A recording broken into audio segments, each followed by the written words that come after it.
I'm David Kessler. I'm a GP by trade. I trained as a psychiatrist before that, and now I'm mostly doing research into mental health, mostly depression and anxiety. Nicola is an epidemiologist at the university, so from the point of view of the leadership, we do look a bit academic heavy, but there's lots of other people involved. We're a relatively new HIT. I think we might be even newer than yours, Jonathan.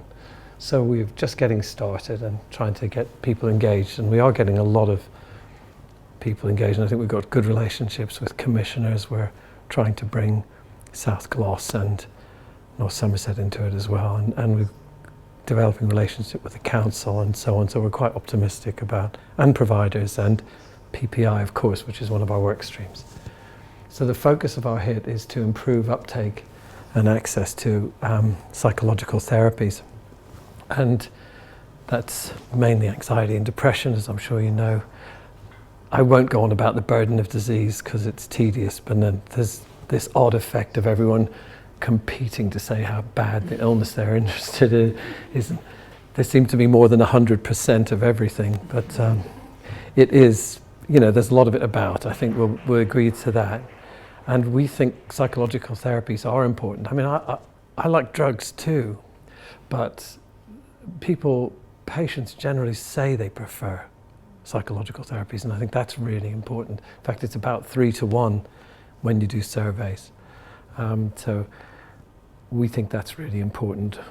Everybody knows about IAPT. It's a brilliant idea, and there's been a huge investment in it, but it's still not meeting all the needs that are out there. And also the engagement with some of IAPT services isn't always that great. Don't think that's the fault of the service, that it needs to be thought about. And we think there's, well, I'll come on to it. No, I'll say it now. We think there's a big opportunity for growing the use of online work and using electronic stuff. And that's partly where our interest began. Okay. So yes, we have a good history of collaboration with Bristol Mental Health Services. We tend to specialise in doing large pragmatic trials in primary care of mental health things. We have, as I say, good links with commissioners, and we've got quite a few different people in our team. I'll just show you a picture of the team, not an actual picture, list. So there's, you know, it's and that's just the leadership team, and then there's lots of others who want to be involved and we're trying to engage and who are coming to meetings and so on. So I think it's someone of interest there. You're on it. Okay, well, we'll let that pass. And that's how we're structured at the moment. So we've got the executive in the middle, and then the directors, and then those are the health partners, and then those are the 3 working groups. We just had a meeting a few months ago where we formed 3 working groups, and we talked about what were the 3 big work streams that we wanted to tackle. And one was improving access, one was technological intervention, and one was working with stakeholders, especially users of the service. Okay. And the PPI is I think growing and quite strong. Rachel Churchill runs that, or leads that, doesn't run it. And we've got some good initiatives going. And the PPI group is good. There's about 30 people so far expressed an interest in being involved. So we want to have some PPI on our executive, which we haven't really got yet. And so that's our next step.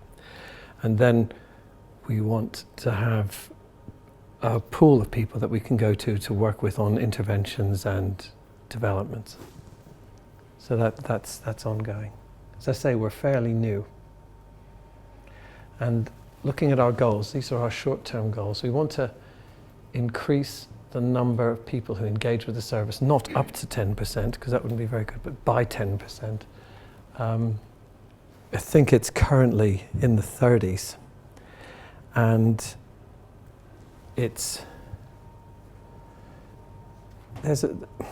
there's a problem with, sorry, I've gone too far. there's a problem with psychological therapies. To be blunt, a lot of people say they really want them, and when they go and get them, they don't really want them. So I think that we have to address this.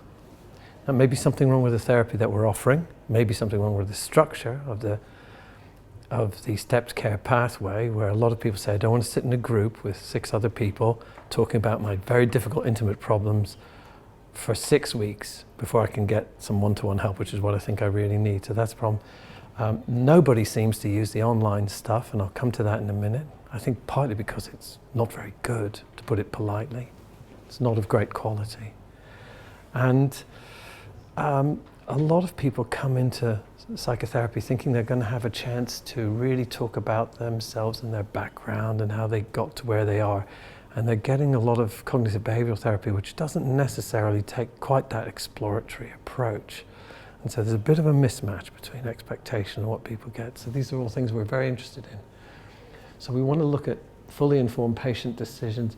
We're making a little film based on some qualitative work that we've done arising out of a big CBT trial where we tried to find out why people why CBT didn't work for them, what were the barriers. And I mean, it works for some people, don't get me wrong. It works for a lot of people, it's great, I love it. But, where are the barriers? And we want to show this film to doctors and to patients as well. And we want to try and educate GPs or encourage GPs to discuss a bit more with their patients what CBT is and what they're likely to get if they're referred for it. I think that's important. And we hope that will lead to better adherence and more sensible use of resources. The medium-term goals, we've got three studies that we're looking at around e-therapy.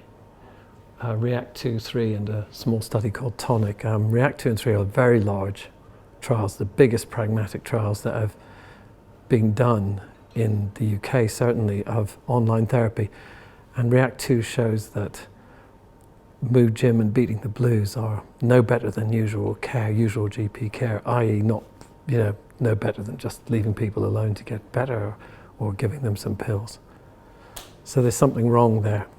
And then REACT 2 shows that if people get structured telephone support with their online CBT, there is a benefit, but it's relatively small, I'm afraid, as are a lot of effects in psychological trials. We want to also expand access to psychological services through innovative use of self-help apps, and a really good team at UWI who are developing this stuff who we're working with, so we hope that's going to come on stream as well.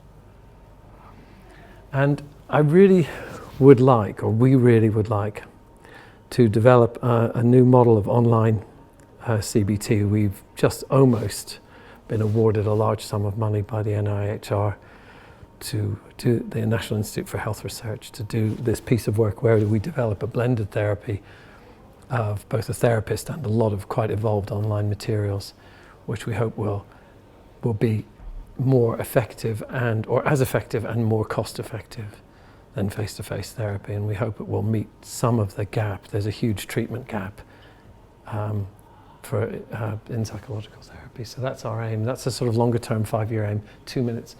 Apps, I've said, serious gaming, that's always great to talk about, but we haven't got time. It'd be great though, wouldn't it? Oh, questions, that's great. Shall I do questions? Yes, any questions for David? Yeah. What did you mean by serious gaming? Oh. 90 seconds. No, I think it's great. I don't know that much about it, but I know that, for example, for post-traumatic stress disorder, the US Army has got some great games that people could play where they address all sorts of situations. We're talking about harnessing that incredible creativity that's out there in the commercial online world and using some of it for therapeutic benefit. It's a new idea. The trouble is it's expensive, and everything in academic world takes so long, and commercial people are very impatient because they want to do stuff now, quite rightly. So there's a gap, but I'd love to do something in that area. I think it's really exciting. Yeah. It's just adult psychological therapies you address, or are you looking at adolescents and children? I think initially we were just going to do adults, but if we're successful and establish ourselves and get going, it would be great. And I think coming back to the previous questioner, that would be it's how adolescents see things. Yeah. That's what they do. Although a lot of those so-called adolescents are in their 30s. Or even older. Right. One more question. Inge? Well, I think it is just picking up the point that Barbara made about the importance of how we kind of share the work where there are overlaps, because obviously... Well, we've got a lot of overlaps with you guys. Because perinatal mental health, you know, obviously IAPT is one of the key work streams, and probably the biggest number, the main referral route. Do you know, I didn't mention that. I should have done. We're benchmarking, one of our short-term things. We've been asked by IAPT and commissioners to benchmark the service against other services in the country, because Bristol outcomes aren't terribly good at the moment, I hate to say. We're not sure why that is, and we need to look at that. But I think, I mean, it's links with addictions as well, because everybody needs those therapies. Yeah. So, you know, all of the ones that have been put together here have been quite... Yeah, I think, you know, if I'm honest, I think our initial emphasis on the online stuff may start to recede a bit, although I love that stuff. But, you know, I hope we'll be doing other things as well. But the online could be good, because, I mean, particularly for pregnant women, that, you know, I mean, you know, obviously a lot of women use things like Mum's Net and all those networks, and that's where they get a lot of their information, and you know, it's an age group that is very online. We just need to make it good, because it isn't good. Hands up who's looked at Mood Gym. Jonathan, hands up who's looked at Mood Gym. Hands up who's worked through Beating the Blues or Mood Gym. What do you think, honestly? I do some research break for Beating the Blues, because I used to funded by Ultracysts who designed it. Ultracysts. Yeah. So I better be careful. It's I think boring. It's outdated. It's old and it's boring, and the whole world has moved on, and it's that sort of like that figure slouching along. I think the animation. I think it's kind of, it was the idea. It's a good idea. It's Yeah, a good idea. idea. No doubt. And it's sort of getting it to catch up. I think we need to redo The it. NICE guidelines have approved it. It's the only one that the NICE guidelines have approved. I know it. And I know it. it's one of those things. No, I'm saying is that we need to do it faster, just commercially, like you're saying. It needs to be done faster. The research needs to catch up. No kid, and I'm including people up to my age, which is nearly 60, no kid is going to look at Mood Gym and go, or Beating the Blues go, oh, this is great. Yeah, I could really engage with this. Yeah, I've been doing the research with the University of Bristol Counselling Service. So testing it, you know, using students who are accessing the counselling service and doing qualitative research to see what they think of it. And We have yet to publish. I would love to know. I would love to know. Thank you. I'm Okay, sorry. thank you. I have Sorry. to